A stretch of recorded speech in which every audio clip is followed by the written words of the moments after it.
planned, I said that today we will be revising gender, religion, and caste. Once again, the same thing. It's an easy revision, but of course, all the concepts will be taken. So, on the screen, you can see on the board, you can see there are three words written: gender, religion, and caste. You can see the pic also, which I have tried to put for that. Gender means a discrimination, a division between men and women. And in our country, पहला आपका जो question आता है आपके कि what are मतलब कि what is the meaning of gender discrimination, यानी कि dividing, discriminating between boys and girls. In our country there is a hierarchy, मतलब ये काम यही करेगा. There is always a hierarchy and there is sexual division of labor. 1 marker में आया है आपके पेपर के अंदर, मतलब it may be in the MCQs. And that means dividing the work on the basis of gender. Like in India, it is considered that whatever, wherever you are a doctor, you are an engineer, you are earning lakhs of rupees, but घर में खाना बनाना औरत का काम होता है. And we follow it in that way कि हाँ वो तो हमारा ही काम है. Then बाहर जाकर कमाना मर्द का ही काम होता है. Even if a woman wants to work out, it is said why you want to work, तुम्हें क्या कमी है. So there is a gender sexual division of work जिसमें बॉयज के लिए और गर्ल्स के लिए काम को बांट दिया गया. Second, there is patriarchal form of society, यानी कि घर के अंदर जो डिसीजन मेकिंग होता है most of the time it is the father और ब्रदर और हस्बैंड ऐसे चलता है. There is this hierarchy is maintained. ये वाला जो हिरार्की मतलब सबसे ऊपर कौन सा, उसके नीचे कौन सा, ये. नेक्स्ट आता है आपके पेपर में क्वेश्चन की वेयर आर मतलब कि हाउ आर विमेन डिस्क्रिमिनेटेड या एक्सप्लॉइटेड. तो पहला, women are neglected in many areas. Their salary, their remuneration is unequal as compared to their male counterpart. अगर वो वही काम भी करते हैं then also the salary which they receive is less, even though equal remuneration act, wages act जो है वो है, लेकिन उसके बावजूद भी there is, अभी मैं recently I was watching, अभी recently there was one किसी मूवी का था, I don't remember, in that the male was paid 75 crore but the women was paid only 25. तो even they are working as the main hero heroine, लेकिन boys की जो salary होती है वो कई जगह ज्यादा होती है. आज भी फीमेल इन्फेंटिसाइड, यानी कि अगर पेट में लड़की है तो उसको मार देना बहुत कॉमन है, अबेंडन कर देना बहुत कॉमन है. Domestic violence against women is very common. The literacy rate among the girls is very less. अगर हम बॉयज एंड हम ओवरऑल लिटरेसी रेट इंडिया का देखते हैं तो इट इज समवेयर अराउंड 70%. कल ही मैं 10th को 9th को पढ़ा रही थी तो वीवर और उस 70% लोगों में भी 70% of the boys have the access to education but girls में 50% ही आता है. Dowry death which is very common. पहले तो ये सोचा जाता था कि औरतें जो है girls are not educated, but even after educated families dowry is a very common, you can say, curse which prevails in our society. So these are the ways through which the exploitation still exists. Though female equal remuneration, equal wages act निकाले हैं, women's bill has been passed in the Lok Sabha, इसी साल पास हुआ था in fact 2024 में. Still it has not been implemented. Only at the local level that is panchayat और municipal corporation के जो इलेक्शंस होते हैं उनमें 1/3 of the seats are exclusively reserve for the women. And proposal है, yet this is a very long.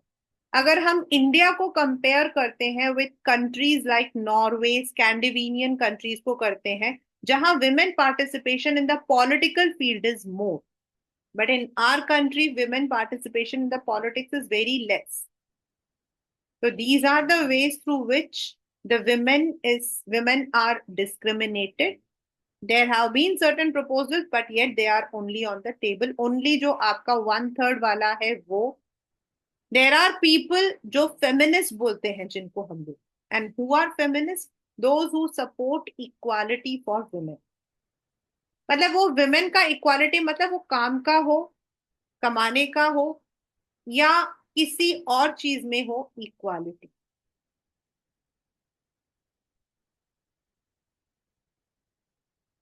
Second is religion. Religion के ऊपर आपका जो क्वेश्चन है वो रिलीजन, सेक्युलरिज्म, कम्युनलिज्म, ये words they are the one which will be you will be able to identify. जो religion है उसमें आपके जो तीन आपके जो मेजर वर्ड्स हैं वो है कम्युनलिज्म और religion, secularism, that is. Now religion, India has diverse religion. We have number of religions. हम लोग बोलते तो हिंदू, मुस्लिम, सिख, ईसाई हैं, but we have Buddhist, we have other मतलब Jews, सब जगह है। अगर आप महाराष्ट्र या फिर गुजरात जाओगे ना, you will find people, Parsi लोग आपको बहुत मिलेंगे वहां, तो in fact they have the Parsi new year celebrations भी होती हैं। तो कम्युनल पॉलिटिक्स होता है when people from one religion और one community they want to patch their religion as superior to other religion। अपने रिलीजन को बड़ा बताना और दूसरे रिलीजन को कम बताना। Though Gandhi ji quoted that religion can never be separated from politics. मतलब इसका क्या है, आपके पेपर का 2 marker question. It means politics must draw the inspiration from religion. I'm sorry, it is religion, not politics, it is religion. हम जब religion को follow करते हैं तो we need to understand कि जितने भी religions हैं they preach you to be united. In the politics अगर हम religion को या communalism को if we keep it, अगर हम उसको ऊपर रखते हैं, कोई भी पॉलिटिकल पार्टी कहता है कि हम इस रिलीजन को जो है प्रोपोगेट करेंगे, इस रिलीजन को हम फॉलो करेंगे, इस रिलीजन को हम सपोर्ट करेंगे, तो व्हाट हैपेंस इज वो अपने उस रिलीजन के लिए they may mobilise the support, they may use the sacred symbols, they may use different kinds of religious scriptures to show that their religion is better than others. और अगर ऐसा होता है, if a one religion is pitted against another religion, अगर एक religion को दूसरे religion से ऊपर दिखाया जाता है, it may even result in violence, riots भी हो सकते। For example, the Indo-Pakistan का जब partition हुआ था, that was the worst violence we had experienced. So whenever in the politics religion is taken, और religion को कैसे लेते हैं, मतलब कि communalism takes various forms in politics। क्या क्वेश्चन है? communalism takes various shapes in politics। इसका मतलब है पॉलिटिक्स में रिलीजन को कैसे वो यूज करते हैं, इसको अपने दिमाग में रखना। That is, they may pit their religion against another. They may use religious symbols, scriptures to superiorize their own religion. उसको हम बोलते हैं communalism may take different shapes। याद रखना। तो now how ऐसा जो है, even though there was one single incident, that is India Pakistan partition, उसके बाद जब हमारे पॉलिटिकल कम्युनल जो राइट्स हुए थे उनके बेसिस कुछ और भी थे, बट वो कहीं ना कहीं रिलीजन को ही लेकर था। एज आई सेड, जब there were some incidents when such violence took place, लेकिन दीज वॉयलेंस, ये जो वॉयलेंस थे, इन्होंने बहुत बड़ा शेप नहीं लिया. It did not lead to any disintegrity. इसकी वजह से देश जो है वो मतलब कि बटा नहीं था. व्हेन इंडिया पाकिस्तान का हुआ था, तब देश बट गया था. तो उस चीज को how Indian constitution has managed. तो Indian constitution propagates the advocates the idea of secularism. अगर हम अपने से उसको देखते हैं प्रियम्बल को, तो India is a secular nation. Secular मतलब there is no state religion. India is not an is not a Hindu state or a Muslim state or a Christian state. It is India. We don't have any official religion. We give equal importance to all the religions. अगर हम लोग देखते हैं अपने calendar को, अब कल calendar हमारा चेंज होगा. So from January till December, if you see, the government gives holidays to all kinds of religion. अगर हिंदू का अगर हमारा फेस्टिवल है विच इज बसंत पंचमी, तो मुस्लिम्स के ईद में दिया जाता, मुहर्रम में दिया जाता, क्रिसमस में क्रिश्चियंस को दिया जाता है, सिख में गुरु गोविंद. तो वी गिव, बुद्ध पूर्णिमा में बुद्धिज्म को दिया जाता है, महावीर जयंती में जैनिज्म को दिया जाता है. यानी कि this shows that India advocates equal respect for all the religion. Second, every person has a choice to follow his or her religion, profess it, propagate it. There is no forced conversion. आपका मन है आप convert हो जाओ, लेकिन आपको कोई forcefully नहीं कन्वर्ट कर सकता है. There is no discrimination in the selection of jobs और एजुकेशनल अपॉर्चुनिटी. स्टेट कभी भी आपको रिलीजन के बेसिस पर आपको सिलेक्ट नहीं करता है. ओनली व्हेन नीडेड, अगर जैसे हमारे यहाँ पर there has been what we say minorities जो हैं, उनके लिए कई बार प्रॉब्लम्स आई हैं एजुकेशन को लेकर, तो उधर स्टेट यानी कि जो गवर्नमेंट है वो इंटरवीन करता है ताकि उनके वेलफेयर को डेवलप करे. Like the minorities commission have been set up there, मतलब कि on the basis of religion. Then there are state funding, कुछ आपके स्पेसिफिक स्कूल्स या इंस्टीट्यूशंस हैं उनको स्पेसिफिक फंडिंग मिलती है. That is not because it is discriminating या उसको ज्यादा दे रहा है. It is because they want to intervene for the welfare. तो that is the idea of secularism. Last but not the least is हमारा casteism. Now in the gender हमारे question आते हैं, what is sexual division of labour, then how women are discriminated या exploited, what is the women's representation in politics in India. Religion से हमारे आ सकते हैं what is communal politics, या फिर जो गांधी जी का कोटेशन है उसको एक्सप्लेन करना, what are the various forms that communism can take place, and how constitution advocate secularism. ये आपके 4 क्वेश्चंस हैं रिलीजन से. तो जब ये वर्ड्स आपको दिखाई देंगे ना, सेक्युलर, कम्युनलिज्म, तो आपको रिलीजन वाला लेना है. जेंडर आप समझ सकते हो. The third one is caste. India is unique when we say caste system, क्योंकि ये जो कास्ट सिस्टम है, रिलीजन आपके दूसरे देशों में भी है, जेंडर आपके दूसरे देशों में भी है, the women representation is low in very many of the countries, लेकिन जो कास्ट सिस्टम है that's unique to India. and ये जो कास्ट वर्ना सिस्टम हमारा था, this was taken years back, we even don't know, but जो आपका काम था, the work, it was divided on the basis, मतलब जो कास्ट था that was the base कि कौन सा काम आप करते हो.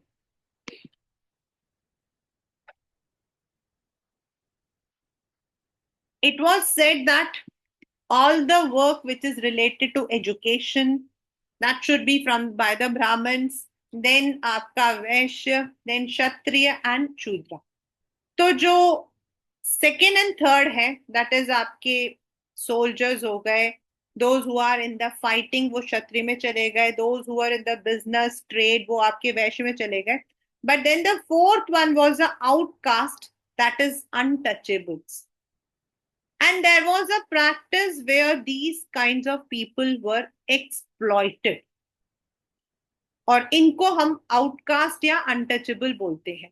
तो इनको ओवर द पीरियड क्या हुआ, पहले तो काम के अकॉर्डिंग बांट दिया गया. Even the places were demarcated. They were supposed to live outside the villages. They were not allowed to enter into the temples, into the main ground, into the burial ground. इनको allow नहीं किया जाता था.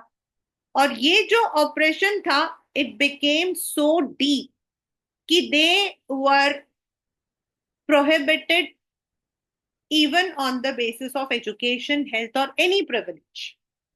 इनको ना ही schools में entry मिलती थी, ना ही इन लोगों को जो है हेल्थ मिलता था. और वो सिस्टम जो है इट कंटिन्यूज टिल डेट. तो जो कुछ आपके सिस्टर कास्ट के थे, they got the privileges, they develop, but these people could not.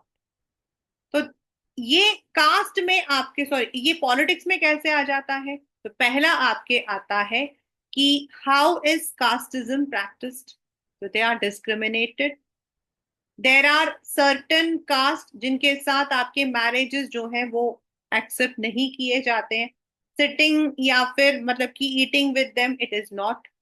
तो हाउ कास्ट हैज चेंज. अब आपका सेकेंड क्वेश्चन आता है, caste has changed in the recent time.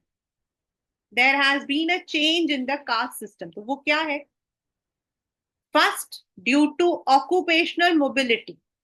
भाई अब हम जो पहले नौकरी करते थे, we were in the rural areas. So rural areas के अंदर काम आपका बिल्कुल बटा होता था. एग्रीकल्चर है ये, मतलब कि इफ द पर्सन इज, जैसे आपके भोली वाले चैप्टर में उसके जो फादर थे वो रामलाल जो थे वो नंबरदार थे, तो वो ये काम करेंगे. लेकिन now we are shifting from one occupation to another. Today, I don't think that there might be a person who is belonging to a particular caste और वो ये काम कर रहा है. आज हमारा occupation is based on our skills.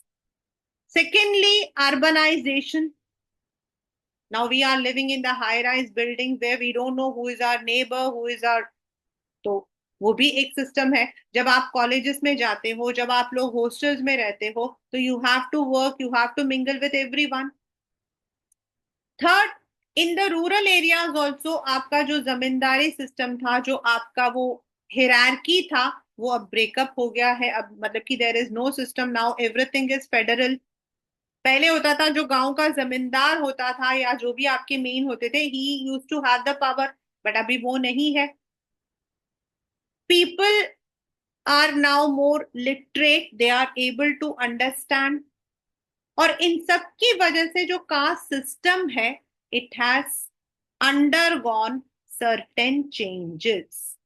अगर ये वाला क्वेश्चन आया class 10, caste has undergone some changes, तो आपको ये वाला लिखना है. Is it clear? And caste still exist आया, तो फिर ये वाले पॉइंट लिखने हैं. कास्ट हैज अंडरगॉन चेंजेस में आपको जो मतलब चेंजेस आई हैं, occupational mobility, literacy, urbanization increase, ये आपको लिखना है. स्टिल कास्ट एग्जिस्ट का मतलब आज भी there are people who believe in such system. आज भी there are people who do not marry their children to other caste. Recently I was, मतलब ऐसे ही कोई रील था, तो there was one reel in which the person said that his parents have not accepted him because he was I think some मतलब कुछ था क्षत्रिय and the girl was Brahmin. आज भी ऐसा होता है. Still that is there. Still untouchability is a practice. हम कहते हैं लेकिन untouchability is still a practice. No doubt government is taking lots of steps, like constitution जो है वो अनटचेबिलिटी को एक क्राइम बोलता है. It has been banned. There are many people who are clamouring for ban on casteism. Caste politics नहीं चाहते, लेकिन उसके बावजूद भी एग्जिस्ट करता है. नाउ अब आपके आता है दो क्वेश्चंस, और मुझे लगता है कि आप लोग हमेशा इन्हीं दो क्वेश्चंस में फंस जाते हैं. Caste in politics and politics in caste. Caste in politics. ठीक है, तो अगर हम कहते हैं कास्ट इन पॉलिटिक्स, तो समझ लीजिए कि आपका जो पॉलिटिक्स है वो ये है। तो इसके अंदर कास्ट कैसे डालते हैं, एंड ये आपका कास्ट है, इसमें पॉलिटिक्स कैसे प्ले होता है।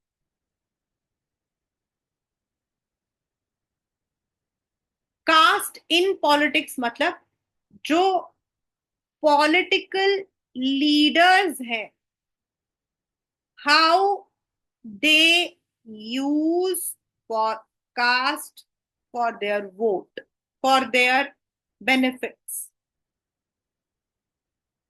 कास्ट इन पॉलिटिक्स का मतलब है how do the leaders, how do the political parties use caste system to mobilize their votes, how do they use caste for their own benefit. अगर आपको ये वाला याद रहेगा तो आप लोग कभी गलत नहीं करोगे। So they use the caste to mobilise the vote, they pitch a particular candidate from a particular caste in that constituency to get the vote। मतलब जब उनको पता लगता है कि इस एरिया में इस पर्टिकुलर कास्ट के लोग रहते हैं, तो वो कैंडिडेट भी वही चूज करते हैं जो उस कास्ट को बिलोंग करता है, जानबूझकर, क्योंकि लोग अपने कास्ट को वोट देंगे ऐसा सोचकर।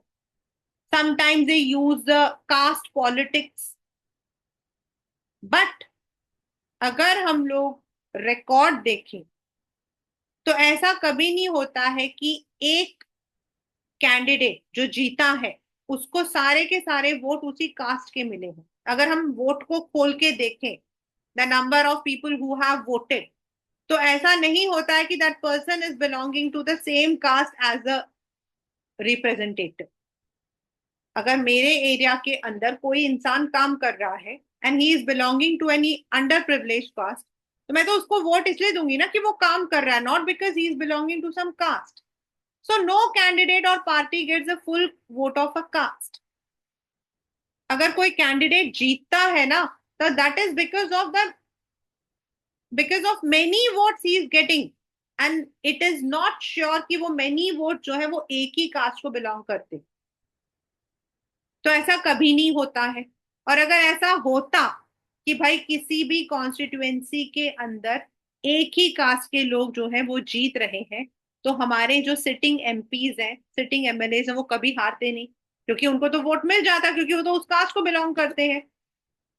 तो वोटिंग जो है it is not done for caste, it is done for work. But the political parties normally usually use caste system to mobilize vote। अब लास्ट है politics in caste. Politics in caste का मतलब है जिस cast को हम belong करते हैं, जिस कास्ट को मैं बिलोंग करती हूँ, उसके अंदर भी लोगों ने जो है तोड़ मोड़ करना शुरू कर दिया। मतलब they use their narrow agenda inside the caste system also. Within the caste also, there are number of changes. Within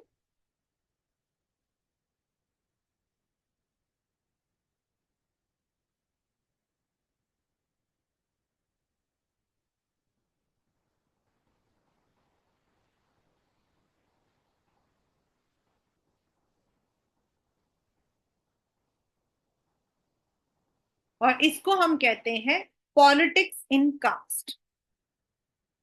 और वो कैसे हो रहा है, बहुत सारे जो कास्ट हैं वो अपने आप को जो है एक साथ लेकर आ रहे हैं, कास्ट में डिवीजन आ रहे हैं। मतलब कि फ्रंट या फ्रंट वन जैसे बैकवर्ड होता है, वैसे वो लोग जो है फ्रंट लेकर आ रहे हैं। दे आर सेइंग कि हम लोग उससे बड़े हैं, हमारा ये है।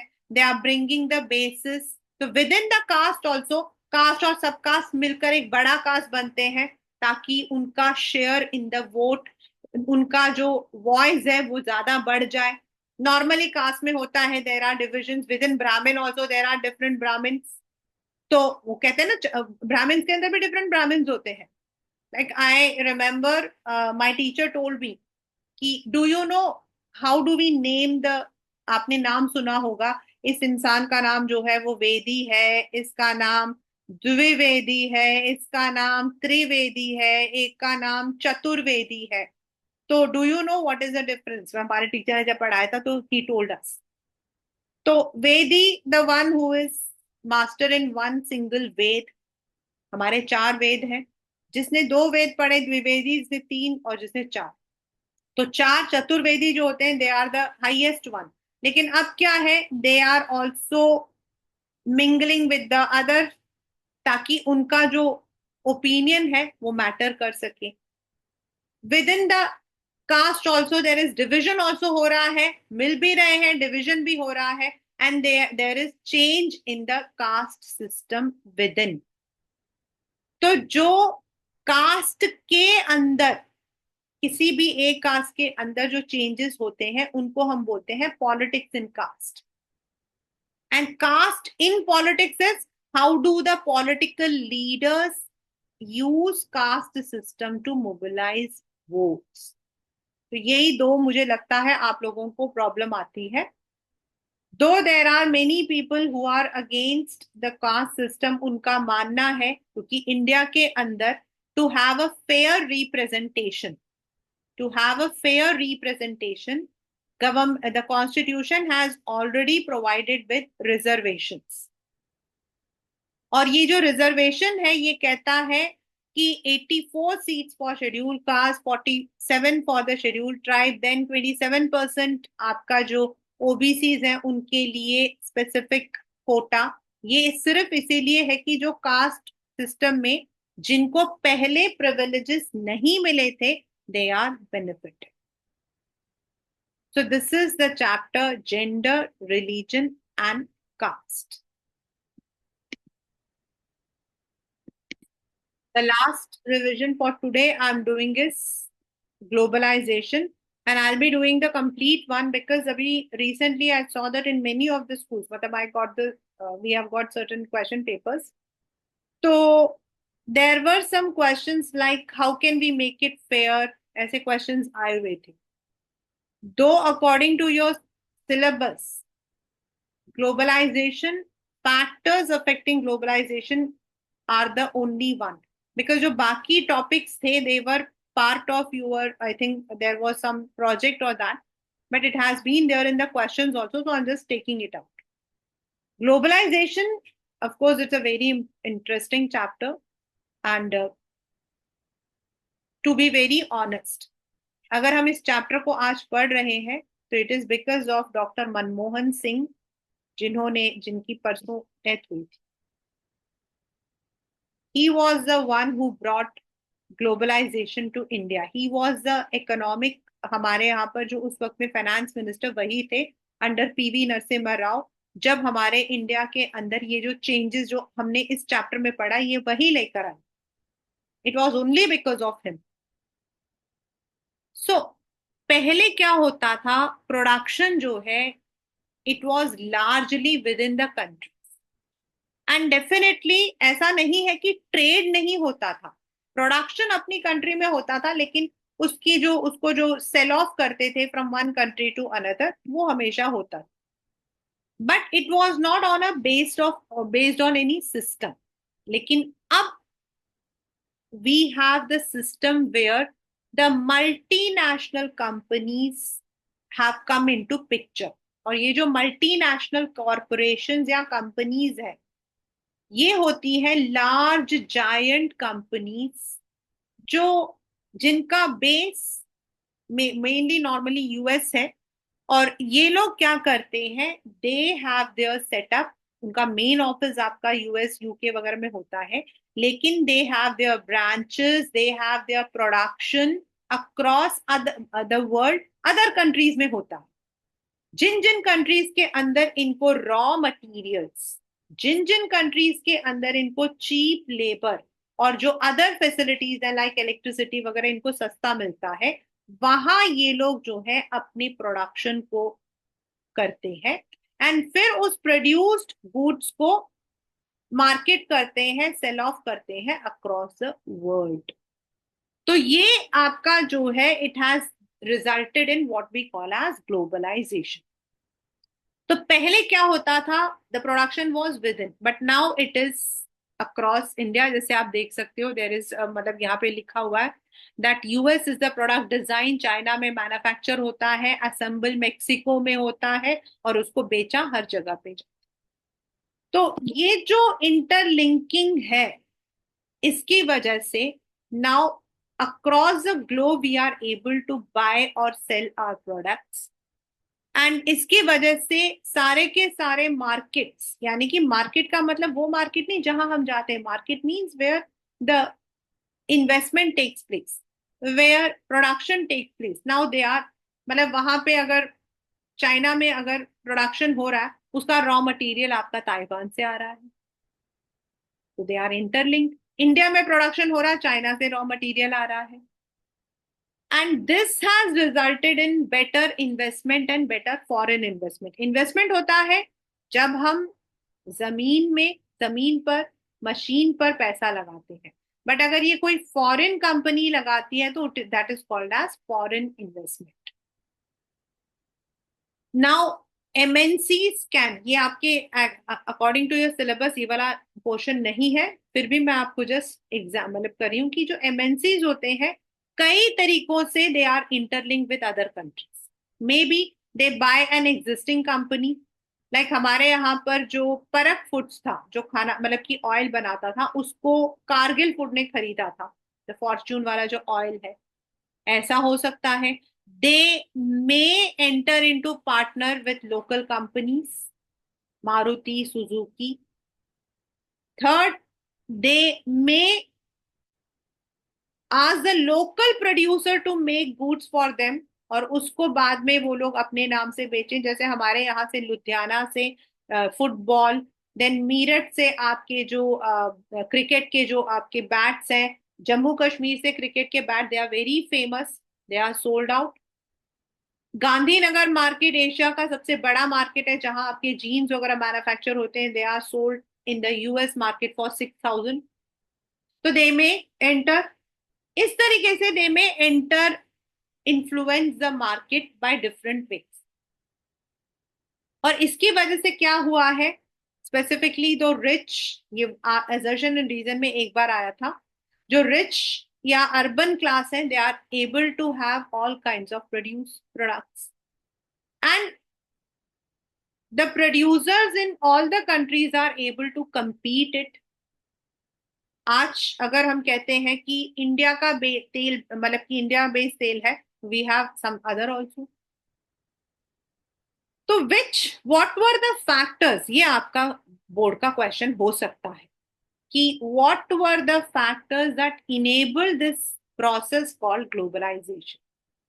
तो सबसे पहला जो हमारा है वो है technology. Making of global world में देयर वाज वन कंसेप्ट, अभी वो वाला आपका नहीं है. Earlier, the meat was only limited to the rich British people. But when refrigeration came in the ship, so meat could be easily, imported or exported. तो जो technology है उसकी वजह से आपका ट्रांसपोर्टेशन, क्योंकि टेक्नोलॉजी अच्छी होगी, जैसे आपके क्रेन, तो इजी लिफ्टिंग हो जाती है, बेटर लिफ्टिंग हो जाती है.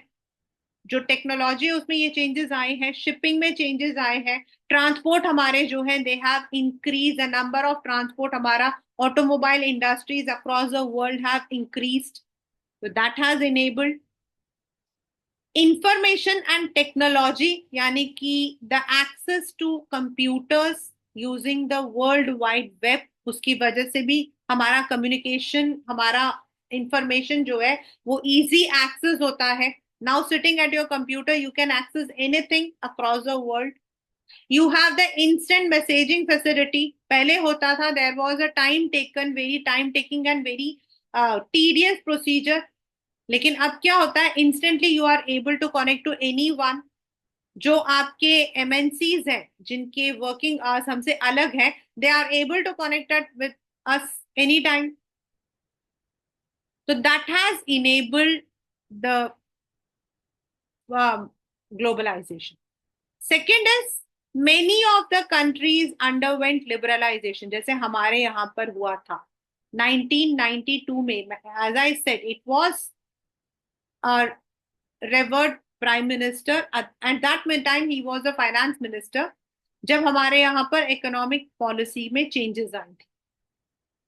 there were many factors behind that, but that was a time when the tariff, जो पहले हमारे यहाँ लाइसेंस था, ट्रेड बैरियर थे, द टैरिफ थे, उसको रिमूव किया गया था.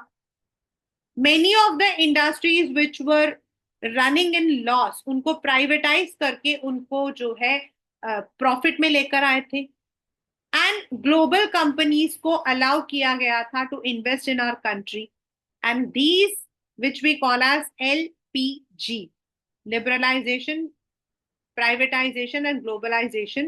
This brought the change in our market. Plus, now it is also the role of World Trade Organization जो हेल्प करता है इन फ्री ट्रेड. दो दो हर एक एरिया के अंदर, जैसे अगर हम यूरोप कहते हैं, तो यूरोप के अंदर आपके जो है शेंगन कंट्रीज हैं जिन्होंने अपने आप को EU में बांध रखा है, दैट इज यूरोपियन यूनियन. वो भी यही चीज करता है कि विद इन दोज कंट्रीज, जो उनके 50 उनके जो कंट्रीज है, उनमें they have a free trade. मतलब उसमें जब एक कंट्री से दूसरी कंट्री जाता, तो जो आपके बैरियर्स होते हैं, कस्टम्स होते हैं, वो या तो होते ही नहीं है या कम होते हैं. Similarly ASEAN in the Asian region, South Asian में उन्होंने कर रखा है. उसके अलावा at the world level you have WTO, जो एम करता है कि इंटरनेशनली जो कंट्रीज हैं, they are able to trade with each other in the minimum trade barriers. It also helps in settling the disputes. तो ये आपका जो है globalization. When we say that globalization, तो इंडिया में ग्लोबलाइजेशन को लाने के लिए कई स्टेप्स लिए गए थे. लाइक हमारा लाइसेंस राज हटा दिया गया था, स्पेशल इकोनॉमिक जोन्स बनाए गए थे, दैट इज नोएडा. ऐसे आपके स्पेशल इकोनॉमिक जोन्स हैं जिनको SEZ बोला जाता है, गुजरात में आपके हैं.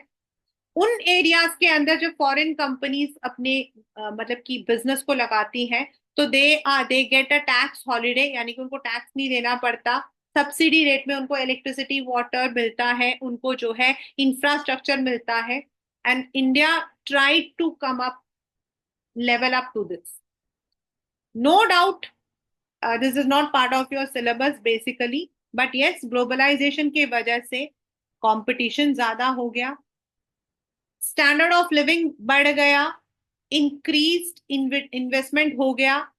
अब हमारी जो इंडियन कंपनीज हैं, they are also investing in foreign companies and countries, but उसकी वजह से एम्प्लॉयमेंट हमारा बढ़ गया. बट उसकी वजह से जो आपके स्मॉल कंपनीज है, जैसे टॉय मेकिंग, पेपर में आया हुआ है, बैटरी मेकर्स जो छोटे छोटे बैटरीज वगैरह बनाते हैं, they have incurred lots of loss because they were not able to compete at the global level. और ग्लोबलाइजेशन की वजह से, if on one hand employment has generated, it has also resulted in malpractices, more working hours, no security of job. क्योंकि ये जो MNCs होती है ना, they don't come under the Indian company act. ये लोग इंडियन कंपनी एक्ट के under नहीं आते हैं. और इसकी वजह से क्या होता है कि ये लोग वो सारे रूल्स फॉलो नहीं करते हैं जिन्हें इनको फॉलो करना चाहिए. तो इस वजह से क्या होता है कि कई जो कंपनी, जो लोग हैं, उनकी नौकरियां जल्दी चली जाती हैं. दे में मतलब कि lose, they have over working. काम तो करते हैं for 14 hours, but they get less pay. तो एक्सप्लॉयटेशन इज देयर. तो आपके पेपर में मैंने देखा था 2-3 स्कूल्स के अंदर कि how can we ensure fair globalisation. तो by negotiating with the companies, implementing a proper labour, मतलब कि आपका जो लेबर कॉन्ट्रैक्ट है वो इम्प्लीमेंट कर सकते हैं, फेयर रूल्स कर सकते हैं, छोटे जो प्रोड्यूसर्स जैसे आपके बैटरी ऑपरेटर्स, टॉय मैन्युफैक्चरर्स हैं, उनको गवर्नमेंट सपोर्ट कर सकती है। And in this manner the process of globalisation को it can be made fairer. जो वर्कर्स हमारे एक्सप्लॉइट होते हैं, पेपर में जो क्वेश्चन आया था वो यही था कि वर्कर्स आर एक्सप्लॉइटेड। अगर बाय चांस आपको ये क्वेश्चन लगता है कि इस चैप्टर से है, तो the same question is there in your money sorry sectors of Indian economy में भी है, तो you can write the same answer. Yes, globalization की वजह से ये प्रॉब्लम्स आई हैं, but definitely we can cope up with this problem.